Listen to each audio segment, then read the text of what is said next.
ஜெபம்.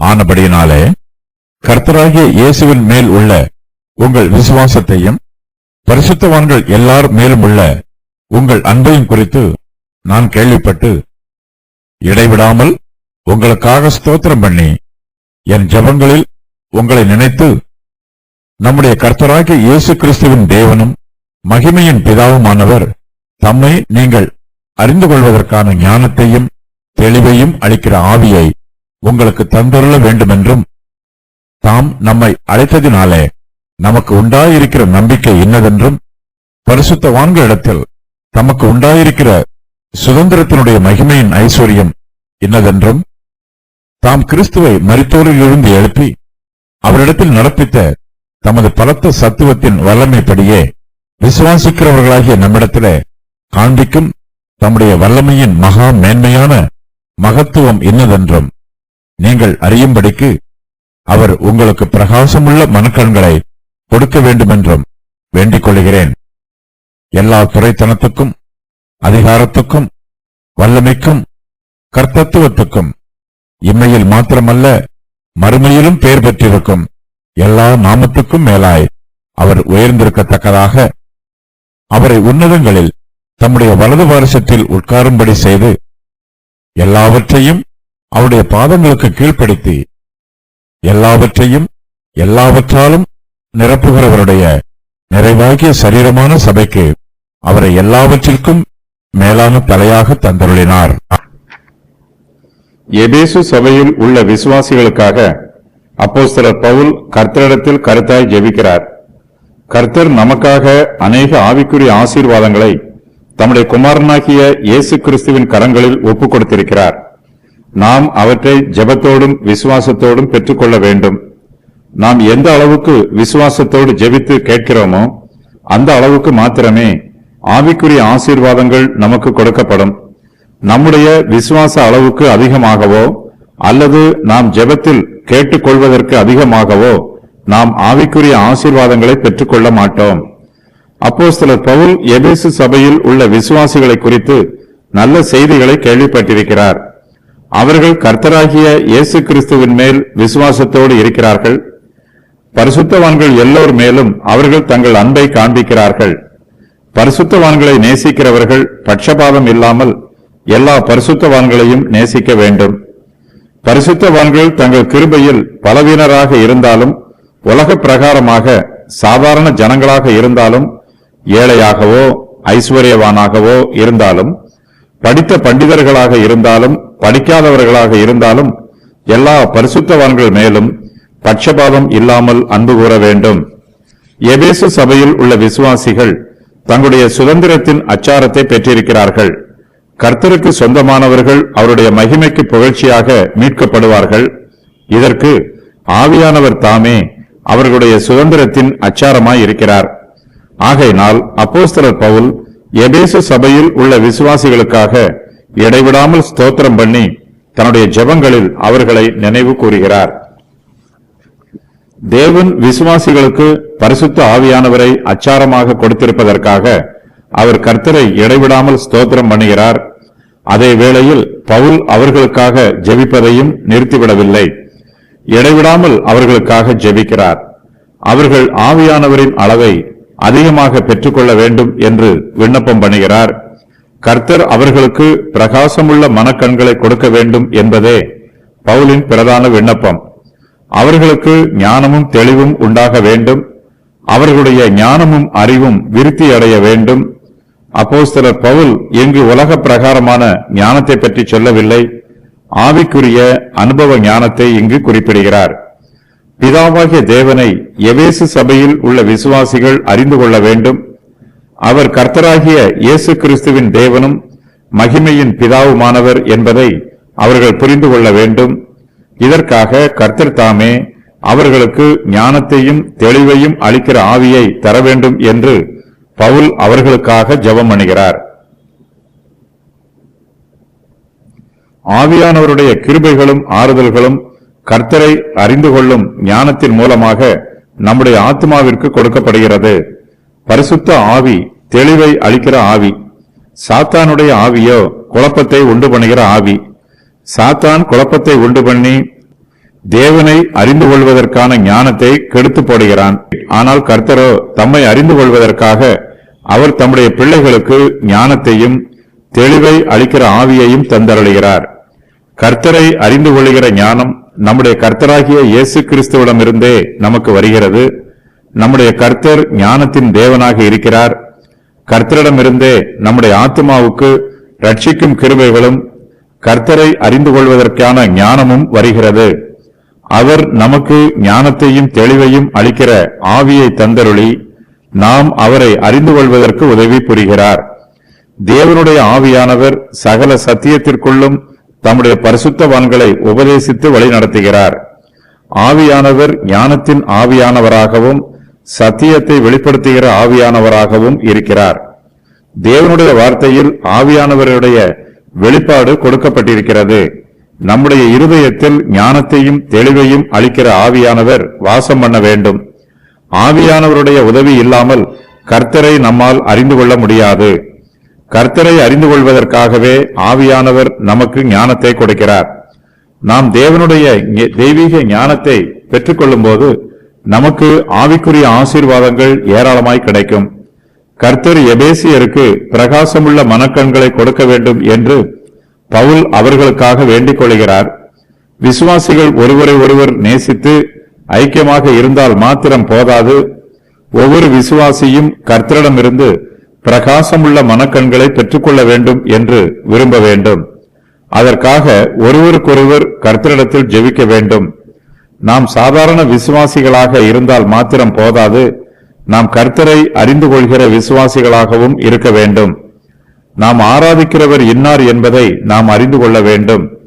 ஆவியானவர் நமக்கு கர்த்தரை அறிந்து கொள்வதற்கான ஞானத்தையும் தெளிவையும் தந்தருளுகிறார். கர்த்தர் நமக்கு கொடுத்திருக்கிற ஞானத்தில் நாம் விருத்தி அடைய வேண்டும். நமக்கு உண்டாயிருக்கிற நம்பிக்கை இன்னதென்று நாம் புரிந்து கொள்ள வேண்டும். கர்த்தர் தாமே நம்மை அழைத்திருக்கிறார். நாம் கர்த்தருக்கு சொந்தமானவர்கள், அவருடைய மகிமைக்கு புகழ்ச்சியாக மீட்கப்பட்டவர்கள். தேவன் நம்மை தம்முடைய சுதந்திரராக அழைத்திருக்கிறார். நம்முடைய சுதந்திரத்தின் அச்சாரமாக பரிசுத்த ஆவியானவரை நமக்கு கொடுத்திருக்கிறார். தேவன் நம்மை அழைத்ததினால் நமக்கு உண்டாயிருக்கிற நம்பிக்கை இன்னதென்று நாம் அறிந்து கொள்ள வேண்டும். தேவன் நம்மை அழைத்ததில் விசுவாசத்திற்கு முக்கிய பங்கு உண்டு. நாம் தேவனோடு ஐக்கியமாக இருக்க வேண்டும் என்றால் நம்மிடத்தில் விசுவாசம் இருக்க வேண்டும். விசுவாசம் இல்லாமல் தேவனுக்கு பிரியமாய் இருப்பது கூடாத காரியம். தேவன் நம்மை அழைத்த அழைப்பை முதலாவது விசுவாசத்தோடு பெற்றுக்கொள்ள வேண்டும். அதன் பின்பு தேவன் நம்மை அழைத்ததினால் நமக்கு உண்டாயிருக்கிற நம்பிக்கை என்னதென்று நாம் அறிந்து கொள்ள வேண்டும். அதற்காக தேவனிடத்தில் கருத்தாய் ஜெபிக்க வேண்டும். நம்முடைய அழைப்பின் நம்பிக்கையை புரிந்து கொள்வதற்கு கர்த்தர் நமக்கு பிரகாசமுள்ள மனக்கண்களை கொடுக்க வேண்டும் என்று அவரிடத்தில் விண்ணப்பம் பண்ண வேண்டும். நம்முடைய மனக்கண்கள் பிரகாசமாக இருக்கும்போது ஆவிக்குரிய காரியங்களில் நம்முடைய குழப்பங்கள் நீங்கும், தெளிவு உண்டாகும், நம்முடைய நம்பிக்கை உறுதியாயிருக்கும். பரிசுத்தவான்களிடத்தில் கர்த்தருக்கு உண்டாயிருக்கிற சுதந்திரத்தினுடைய மகிமையின் ஐஸ்வர்யம் இன்னதென்பதை நாம் அறிந்து கொள்ள வேண்டும். ஒவ்வொரு பரிசுத்தவானுக்கும் கர்த்தர் அவருடைய சுதந்திரத்தின் அச்சாரமாக பரிசுத்த ஆவியானவரை கொடுத்திருக்கிறார். தேவனுடைய கிருபையானது அவருடைய மகிமைக்கு ஆரம்பமாக இருக்கிறது. நம்முடைய பரிசுத்தமானது நம்முடைய நித்திய சந்தோஷத்திற்கு துவக்கமாக இருக்கிறது. நம்முடைய சுதந்திரத்தில் தேவனுடைய மகிமை வெளிப்படுகிறது. நாம் இந்த சுதந்திரத்தினுடைய மகிமையின் ஐஸ்வர்யம் இன்னது என்பதை அறிந்து கொள்ள வேண்டும்.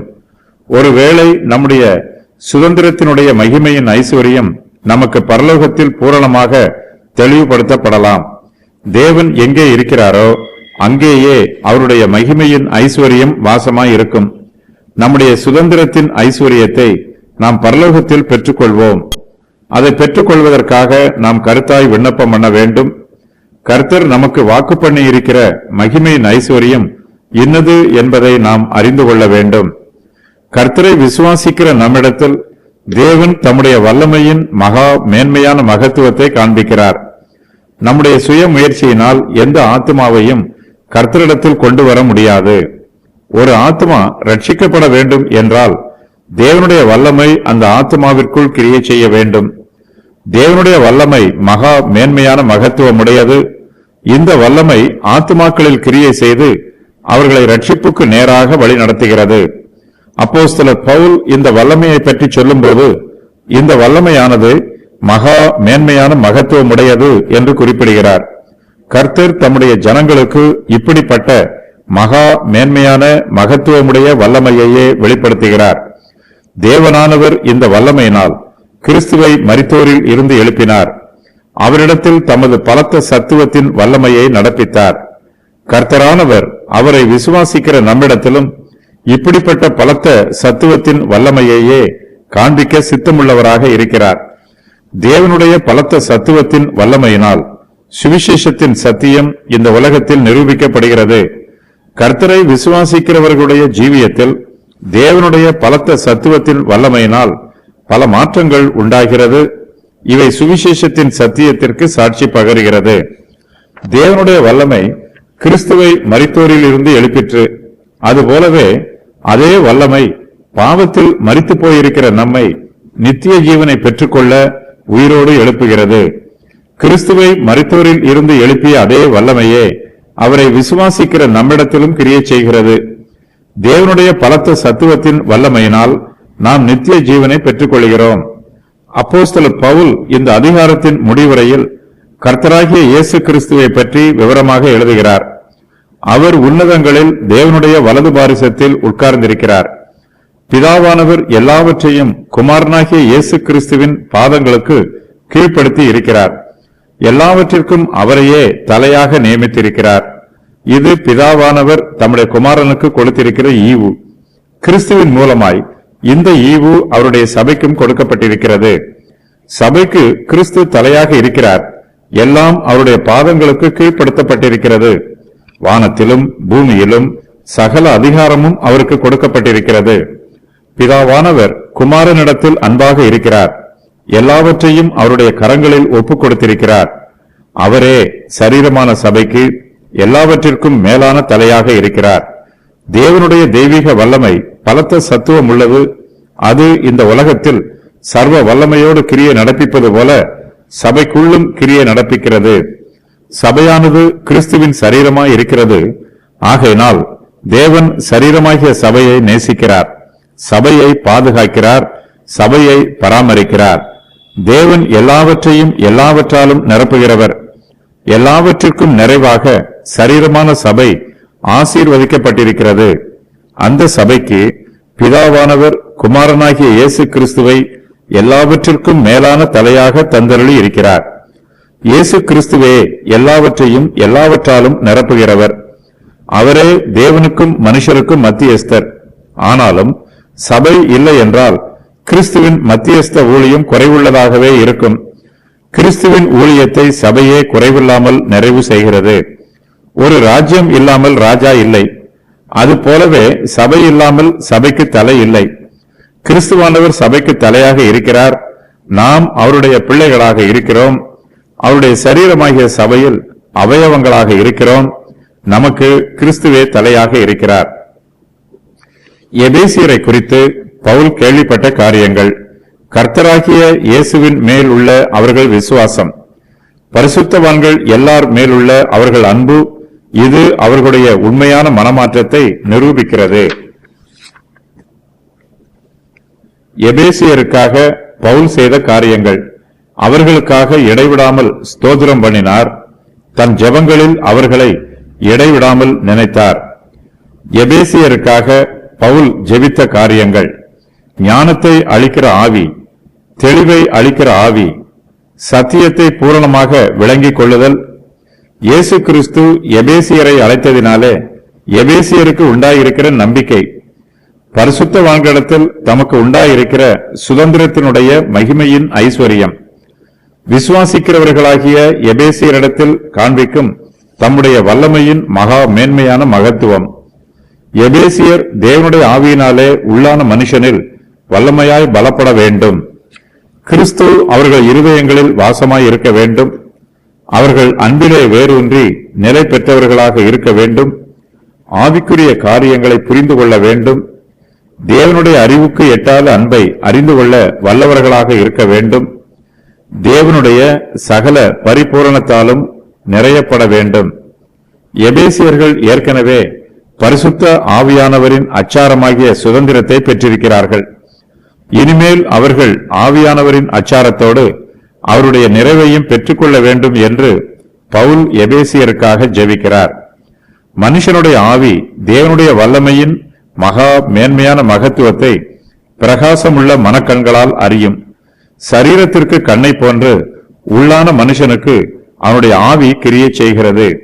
ஒரு சில மூல பாஷை பதிப்புகளில் பிரகாசமுள்ள மனக்கண்கள் என்னும் வாக்கியம் உங்களுடைய இருதயத்தின் கண்கள் என்று எழுதப்பட்டிருக்கிறது.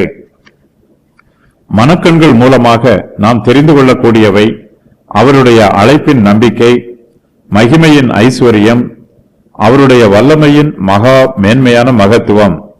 விசுவாசிக்கிறவர்களுக்கு தேவனுடைய வல்லமை கொடுக்கப்படும் என்பதை பவுல் தன்னுடைய நிருபங்களில் வலியுறுத்தி கூறியிருக்கிறார். விசுவாசிகளுக்கு மட்டுமே தேவனுடைய வல்லமை கொடுக்கப்படும், அவிசுவாசிகளுக்கு கொடுக்கப்பட மாட்டாது. இயேசு கிறிஸ்துவுக்கு பிதாவாகிய தேவன் செய்திருக்கும் காரியங்கள். இயேசு கிறிஸ்துவை மரணத்தில் இருந்து உயிரோடு எழுப்பினார். அவரை உன்னதங்களில் தம்முடைய வலது பாரிசத்தில் உட்காரும்படி செய்தார். தமக்கு கீழ் அவருக்கு எல்லா வல்லமைகளின் மீதும் நன்மை தீமைகளின் மீதும் அதிகாரத்தை கொடுத்தார். பிதாவாகிய தேவனுடைய நாமத்தை தவிர எல்லா நாமத்திற்கும் மேலாய் உயர்ந்த நாமத்தை அவருக்கு கொடுத்தார். எல்லாவற்றையும் அவருடைய பாதங்களுக்கு கீழ்ப்படுத்தினார். சரீரமான சபைக்கு அவரை எல்லாவற்றிற்கும் மேலான தலையாக தந்தருளினார். கிறிஸ்துவின் தலைமைத்துவம், எல்லா துரைத்தனம், எல்லா அதிகாரம், எல்லா வல்லமை, எல்லா கர்த்தத்துவம், எல்லா நாமம், இம்மை மறுமை எல்லாவற்றையும் சபை, எல்லாரும், மூளைக்கு தலைக்கல், ஜனங்கள், எல்லாரிலும் எல்லாம், தம்முடைய வீட்டிற்கு மேற்பட்டவர். சபையும் கிறிஸ்துவின் சரீரமும் ஒரே பொருளை தரும் வார்த்தைகளாகும். திருச்சபையில் உள்ள ஏராளமான அங்கத்தினர்கள் தலையை பரிபூரணமாக்குகிறார்கள். விசுவாசிகளே கிறிஸ்துவின் சரீரமாக இருக்கிறார்கள். தம்மை தலையாக கொண்டிருக்கும் விசுவாசிகளுக்கு இயேசு கிறிஸ்து எல்லாவற்றையும் எல்லாவற்றாலும் நிரப்புகிறார்.